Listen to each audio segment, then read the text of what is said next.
पाकिस्तान मुर्दाबाद मुर्दाबाद मुर्दाबाद जिहादिদের কালো হাত ভেঙে দাও গুড়িয়ে দাও ভেঙে দাও গুড়িয়ে দাও ইসলামিক মৌলবাদের কালো হাত ভেঙে দাও গুড়িয়ে দাও ভেঙে দাও গুড়িয়ে দাও ইসলামিক আক্রান্তদের কালো হাত ভেঙে দাও গুড়িয়ে দাও ভেঙে দাও গুড়িয়ে দাও।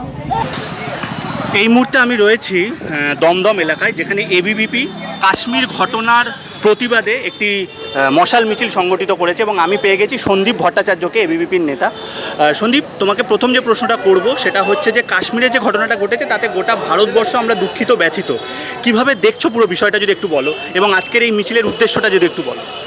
সর্বপ্রথম আজকে আমরা এখানে সবাই সমবেত হয়েছি।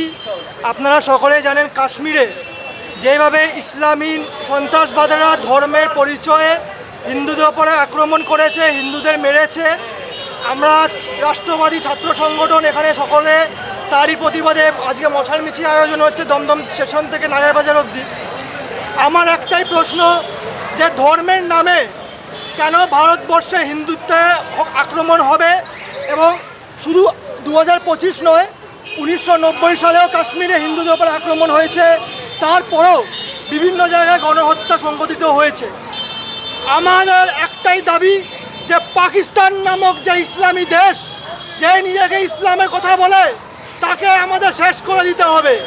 ভারত সরকার, আমার দৃঢ় বিশ্বাস ভারত সরকার এমন পদক্ষেপ নেবে যে পাকিস্তানকে সারা বিশ্বের যে মানচিত্র আছে, যেরকম প্যালেস্টাইনকে, গাজাকে যেমন ইসরায়েল খতম করে দিচ্ছে, এমনভাবে ভারত পাকিস্তানকেও খতম করবে বলে আমি মনে করি। সন্দীপ, একটা প্রশ্ন করব, সেটা হচ্ছে যে যেখানে এই ঘটনাটা ঘটেছে পহেলগাম, সেখানে জঙ্গিরা এসে যে এই জঙ্গি নাশকতামূলক কাজটা করলো এবং তারপর বেরিয়ে যেতে সক্ষম হলো, কোথাও কি তোমার মনে হচ্ছে যে ইন্টেলিজেন্স ফেলিয়ার, বা কোথাও যে আমাদের যে কেন্দ্রীয় যে বাহিনী রয়েছে তাদের তরফ থেকে আরেকটু যদি দায়িত্বপূর্ণ পদক্ষেপ নেওয়া যেত, তাহলে কি এই ঘটনাটাকে একটু এড়ানো যেত? কি বলবো?